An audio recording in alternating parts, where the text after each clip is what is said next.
امت مسلمہ کے کیا کہنے، اللہ نے بڑی شان دی ہے اس کو، یہاں تک کہ یہ نبیوں کی گواہ بنے گی۔ ایک واقعہ پیش کرتا ہوں۔ حضرت نوح علیہ السلام کو اور ان کی امت کو بلایا جائے گا۔ اللہ پاک جل شانہ ان کی امت سے پوچھیں گے کہ تم نے میری فرمانبرداری کیوں نہیں کی؟ وہ کہیں گے ہمارے پاس کوئی ڈرانے والا اور خوشخبری دینے والا یعنی نبی نہیں آیا تھا۔ اللہ پاک جل شانہ نوح علیہ السلام سے پوچھیں گے کیوں تم نے ان کو تبلیغ نہیں کی؟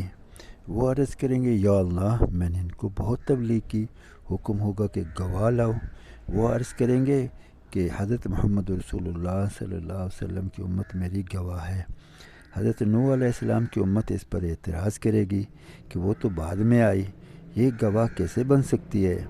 حضرت محمد رسول اللہ صلی اللہ علیہ وسلم کی امت سے پوچھا جائے گا تو وہ کہیں گے یا اللہ آپ نے ہمارے پاس اپنا آخری نبی بھیجا، ان کو آپ نے آخری کتاب دی، اس میں لکھا ہوا ہے کہ نوح علیہ السلام نے 950 سال اپنی امت کو تبلیغ کی۔ اس پر اللہ کریم جل شانہ فرمائیں گے آپ لوگوں نے سچ کہا، اور امت نوح علیہ السلام لاجواب ہو جائے گی۔